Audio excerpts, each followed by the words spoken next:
Last night, I caught my neighbour staring at me through the window. I just happened to be walking past the living room window when I noticed the old woman who lived next door, sitting on her couch, just watching me with this horrid look on her face. She didn't even pretend to look away in that super awkward way that we humans tend to when we're caught doing something incredibly rude or even stupid.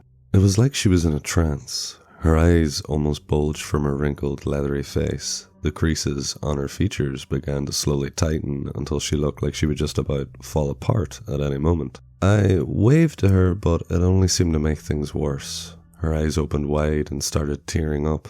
Her teeth began to gnash, and her fists kept clamping shut tight, then releasing. Yet she wouldn't move an inch. She just sat and stared right into my soul. I felt my chest tighten, my mind playing out paranoid scenarios at lightning speed. What the hell was wrong with her? Was she going insane? I slowly inched forward, trying not to let my anxiety take over. My mind was trying to rationalize what it just saw, to no fucking avail. That's when I saw her grandson run right up to her. She didn't even blink. He held up a drawing for her to look at, shouting and giggling. Slowly, the old woman grabbed his head and turned it out the window. When he had turned and looked at me, his eyes went wide and he started staring with the same unnatural look that his grandmother had and pointed at me. His eyes went numb and twitched wildly as he went still.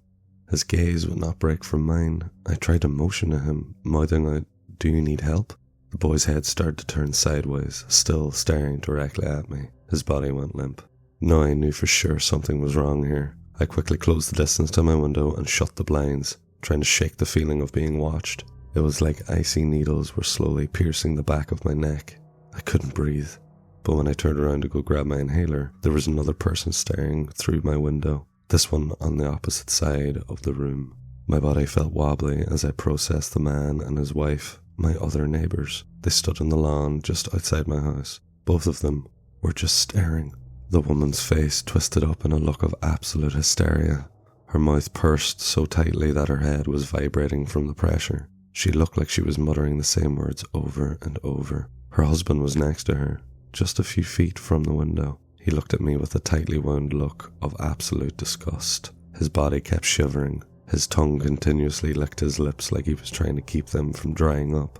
I could feel my lungs trying to collapse in on themselves as I tried to wrap my mind around what was happening. I bolted across the living room, almost tripping on the corner of the couch as I ran faster than I ever had in my life. I practically tore the blinds down getting them closed as panic started shifting me into autopilot.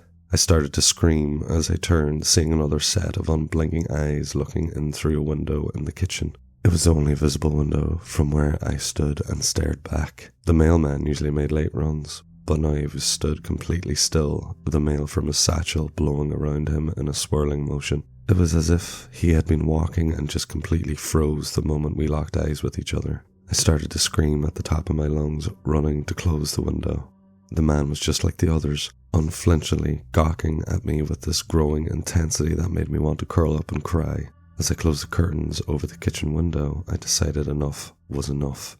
I was going to call the police and have these people arrested. Whatever the hell was going on, it couldn't be natural. When I called, the bored woman on the phone assured me that the police were on their way. I managed to calm down a bit, assuring myself that it might be me who was going crazy, not them. Or maybe this was some elaborate trick, a prank set up by the neighbours. God, I hope so. Not long later, I heard the authoritative knocking that police officers always use to intimidate criminals and civilians alike. "Police, open up. We got a call from this residence about a disturbance in the neighbourhood." I sighed, relieved that the people outside must have left. Now I would have to explain to the officers that this was all just a silly misunderstanding. I was always a paranoid person. I opened the door quickly, happy to receive the help of my tax dollars at work. I wish I hadn't. 2 young police officers were stood on my porch, one up close and one lingering by the stairs of my porch. They both stood motionless, staring at me with the same intensely rigid eyes that everyone else had planted in their skulls that night. The front officer started stammering like a catatonic soldier stuck in combat, his fingers digging at nothing while his arms were stiff as a board. The other looked like she was sweating and drooling on her uniform as she shivered, her face trembling from the stretching of her muscles, all tightening rapidly. I screamed with the force of a jet engine slamming the door in their faces. I turned to run, no longer trusting the outside world. The only place I could go where they couldn't spy on me was my basement, so that's where I fled. I wrenched open the basement door so hard that the hinges practically splintered the door frame, the doorknob puncturing drywall as it slammed out. My brain kept replaying a kaleidoscope slideshow of their horrible expressions, the glistening eyes that stared at me from bodies that no longer belonged to my neighbours. Hell, the whole world could be fucked, for all I know. I quickly and quietly made my way down the rickety wooden stairs to my basement. The smell of mildew and old concrete made my head feel weak as I descended into the dimly lit room. I must have left the lights on when I went down there earlier. Eerily enough, I couldn't remember when or why I came back up without the spare kitchen chair. It was the whole reason why I went down there in the first place. I knew I had company coming over later tonight and I wanted to be prepared.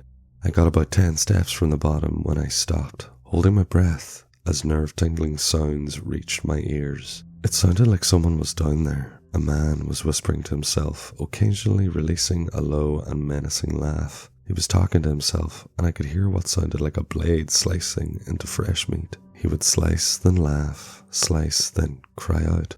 I couldn't go back up, so I thought maybe I could sneak by and find a weapon. Maybe set up a barricade in the back room. I could stack the washer and dryer and block the door, I thought. I slowly creaked down the stairs. The moment my feet touched cold basement concrete, the man's mumbling and laughter ceased. In the deep, dark dampness of my basement, a single light bulb hung from above. The smell of copper and iron flooded my nose.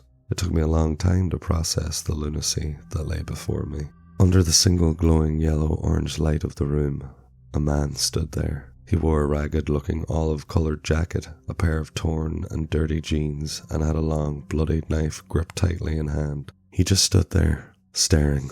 His eyes were so wide that they looked like they would tear right open if he sneezed. His chest rose and shrank quickly. It looked like he would reach down and tear his own stomach out at any moment. Blood dotted him in dark speckles from head to toe, and he shuffled just a bit in place with the nervous energy I had yet to see that night.